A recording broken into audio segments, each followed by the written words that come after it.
সুপ্রিয় দর্শকবৃন্দু, vision physiotherapy সেন্টারের পক্ষ থেকে আপনাদেরকে সবাইকে অনেক অনেক অভিনন্দন। আজকে আমরা শিখব আমাদের পায়ে যদি কোনো সমস্যা আমরা আসলে কী ধরনের এক্সারসাইজ করব। আর বিশেষ করে হচ্ছে আমাদের অ্যাঙ্কেল, ফুট, আমাদের টু অর্থাৎ পায়ের আঙ্গুল, পায়ের গোড়ালি কিংবা পায়ের পিছনের সাইডে এখানে যদি আমাদের ব্যথা হয় বা বিভিন্ন ধরনের আমাদের ইনজুরির পরে আমরা রিহ্যাবের জন্য কী কী ধরনের আমরা এক্সারসাইজ করতে পারি সেগুলো আমি আপনাদেরকে দেখাবো। তো অ্যাকচুয়ালি শুধু কেবল আপনাদের যাদের সমস্যা শুধু তারা না, আপনাদের যদি আপনাদের পাকে আপনারা হেলদি রাখতে চান, পায়ের জয়েন্টগুলোকে হেলদি রাখতে চান, যারা অনেক হাঁটাহাঁটি করেন কিংবা এক্সারসাইজ করেন, এনিওয়ে হচ্ছে আপনার পাকে হেলদি রাখতে চাইলে আপনি এক্সারসাইজগুলো করতে পারেন। তো সিম্পল হচ্ছে আমাদের অনেক সময় পায়ের পাতায় ব্যথা কিংবা হচ্ছে পায়ের গোড়ালিতে ব্যথা কিংবা হচ্ছে অনেক সময় হচ্ছে আমাদের একিলিস টেন্ডন সেটাতে ব্যথা হয়ে থাকে এখানে। তো এটার জন্য আমরা কিছু এক্সারসাইজ করব। কাপ মাসল, এই মাসলটার নাম হচ্ছে কাপ মাসল এবং প্লাস হচ্ছে একিলিস টেন্ডন, এই টেন্ডনের নাম হচ্ছে একিলিস টেন্ডন। এটাকে আমরা স্ট্রেচ করব। তো স্ট্রেচ করার জন্য খুবই সিম্পল। আপনার হাতে আপনি এরকম হচ্ছে একটা তাওয়ালে নেবেন, তাওয়ালে নিয়ে এরকম পায়ের পাতায় হচ্ছে এখানে আপনি দেবেন, ধরেন আপনি একটু সুন্দর করে, এটা ধরে এইভাবে আপনি একটু টান দিবেন, আপনার দিকে টান দিবেন। যদি আপনি টান দেওয়ার সময় আপনি দেখবেন যে আপনার কাপ মাসেলটা প্লাস টেন্ডনটা আপনাদের স্ট্রেচ পড়তেছে, এইভাবে আপনি হোল্ড করে রাখবেন 5 সেকেন্ড। 1 2 3 4 5। ওকে, আপনি 5 থেকে আপনি 10 সেকেন্ড হোল্ড করে রাখতে পারেন। 1 2 3 4 5। আপনি এইভাবে 5 বার করতে পারেন কিংবা আপনি 3 বার করতে পারেন, করলে আপনার 1 সেট হবে। আপনি দৈনিক প্রতিটা এক্সারসাইজে আপনি দৈনিক 2 থেকে অর্থাৎ আপনি 2 থেকে 3 বার আপনি এক্সারসাইজগুলো করতে পারেন। তাহলে আমরা শিখলাম কাপ মাসল এবং হচ্ছে একিলিস টেন্ডনের স্ট্রেচিং। এখন আমরা শিখব হচ্ছে আমাদের এখানে আমাদের একটা পাশা থাকে, আমরা বলি প্লান্টার পাশা। ঠিক আমাদের এখানকার একটা হাড় থাকে, হাড়টা থেকে এই পাশাটা শুরু হয়, এখান থেকে পাশাটা গিয়ে এখানে। সো আমাদের যদি ওয়েট বেশি থাকে কিংবা যে কোনো কারণে আমাদের জোতায় সমস্যা, বিভিন্ন কারণে আমাদের হচ্ছে প্লান্টার পাশাটাতে ইনফ্লামেশন হয়ে থাকে এবং পাশাটা দেখবেন আপনি অনেকক্ষণ বসে আছেন, হঠাৎ করে আপনি দাঁড়াতে যাচ্ছেন, আপনার কাছে অনেক পেইন।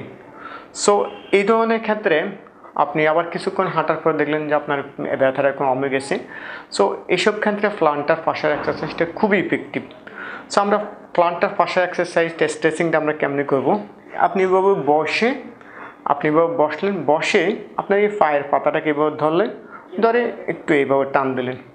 1 2 3 4 5। আবার আমি ছেড়ে দিলাম, আবার 1 2, এই পাতাটা ধরে আমি এভাবে দিলাম। এটা স্ট্রেচ, অর্থাৎ এই জায়গাটাকে আমরা স্ট্রেচ করলাম, স্ট্রেচিং। 1 2 3 4 5। সো এইভাবে যদি আপনি 5 টাইম করেন আপনার হচ্ছে 1 সেট হলো।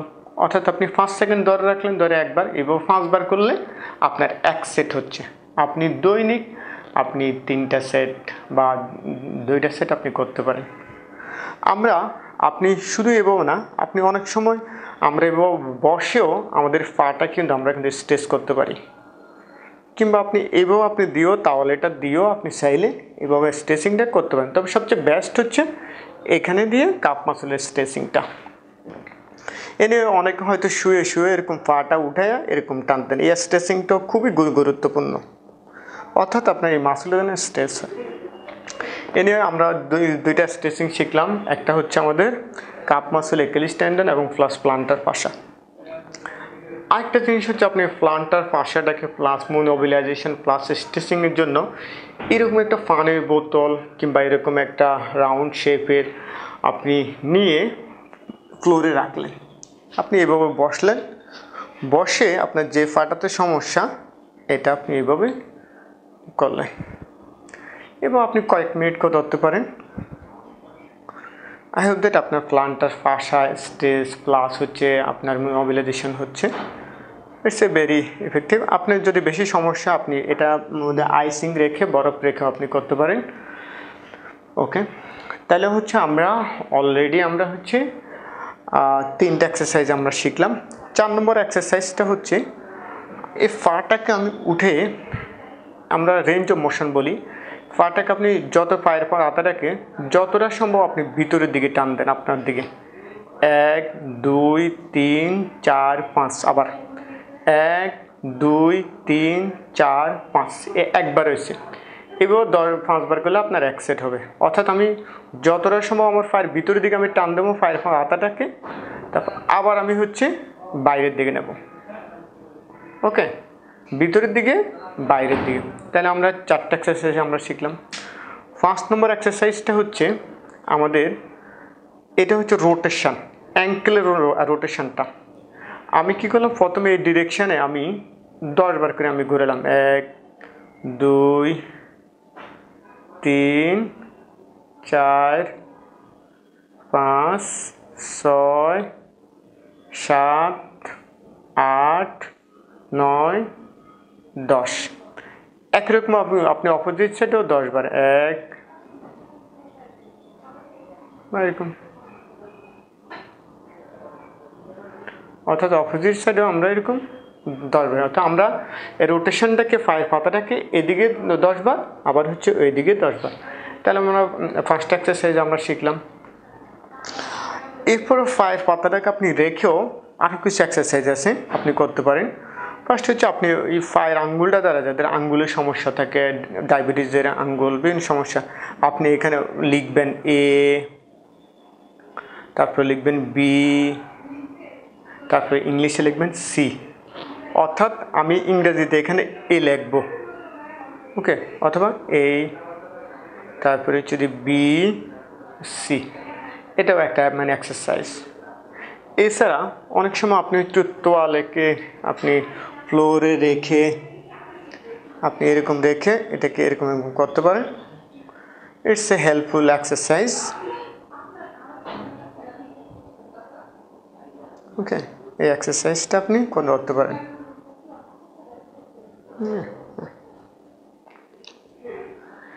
আমরা তাহলে বসে থাকার আমরা এক্সারসাইজগুলো শিখলাম। আমরা এখানে 6টা এক্সারসাইজ আমরা শিখছি। আপনি বসে থাকার মধ্যখানে আপনি হচ্ছেন আরও কিছু আপনি কাজ করতে পারেন। যদি দেখেন যে আপনার এখানে খুব বেশি ব্যথা, আপনি এখানে আইস ইউজ করতে পারেন, আপনি হরক ইউজ করতে পারেন। আর আমরা হচ্ছে দাঁড়ায়া, আমাদেরকে কিছু এক্সারসাইজ আছে যেগুলো আমাদেরকে দাঁড়াই করতে হবে, দাঁড়িয়ে দাঁড়িয়ে এক্সারসাইজগুলো করতে হবে, সেগুলো আমি আপনাদেরকে দেখাচ্ছি। আমরা দাঁড়িয়ে দাঁড়িয়ে আমরা কয়েকটা এক্সারসাইজ আমি আপনাদেরকে দেখাচ্ছি। ফার্স্ট হচ্ছে আপনি দাঁড়ায় যে এক্সারসাইজ করবেন, এবার পায়ের পাতার আঙ্গুল উপর বদ দিয়ে আপনি উঠাবেন 1 2 3 4 5, তারপর আবার রাখবেন, আবার উঠাবেন, 5 সেকেন্ড ধরে রাখবেন, আবার রাখবেন। যদি দেখেন যে আপনি এটা পারতেছেন কোনো অসুবিধা, তাহলে আপনি যেই পায়ে সমস্যা ওই পায়ে বদ্ধ আপনি এটা করতে পারেন।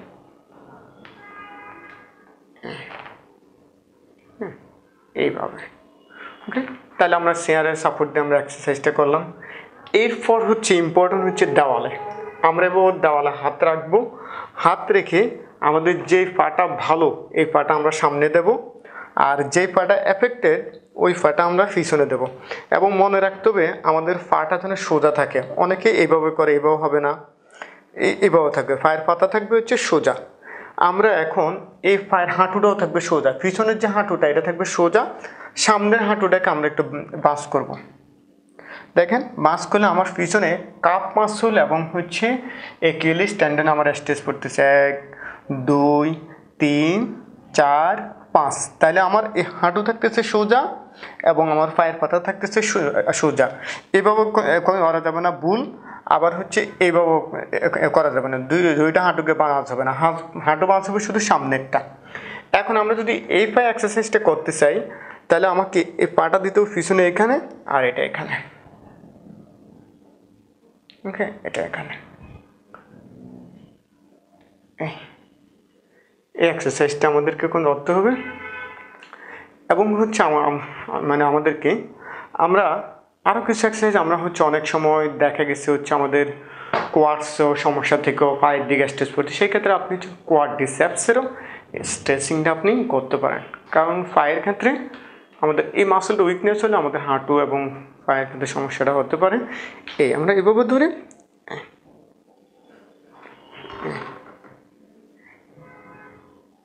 হ্যাঁ। আরেকটা জিনিস হচ্ছে আমরা ব্যালেন্স মানে এক্সারসাইজ, আপনি অনেক সময় পায়ের পাতার উপর বল দিয়ে আপনি কিছুক্ষণে ব্যালেন্স এক্সারসাইজ করতে পারেন। এইগুলো যদি আপনি পারেন, আপনার জন্য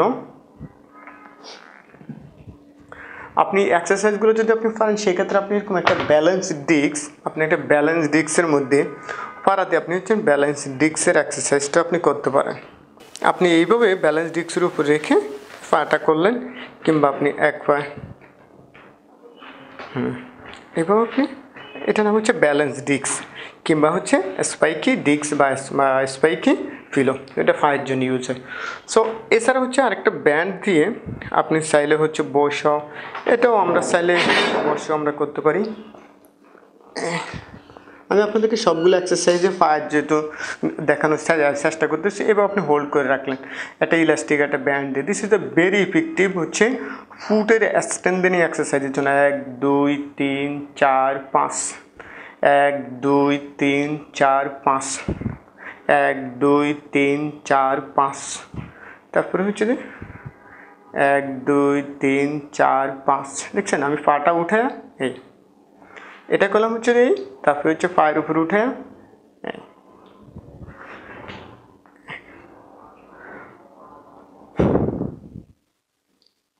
আশা করি এক্সারসাইজগুলো আপনারা বুঝতে পারছেন। আমি আপনাদেরকে অ্যাঙ্কেল, ফুট এবং টুয়ের জন্য আমি মোটামুটি কমন এক্সারসাইজগুলো আমি আপনাদেরকে দেখিয়েছি।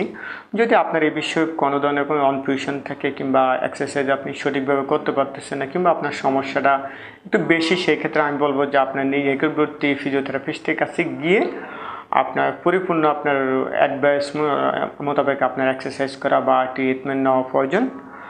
যদি আপনাদের এক্সারসাইজ বিষয়ে আরও কোনো প্রশ্ন থাকে, আপনারা আমাকে কমেন্ট করে জানাতে পারেন। আর সবাই ভালো থাকেন। আল্লাহ হাফেজ, আসসালামু আলাইকুম।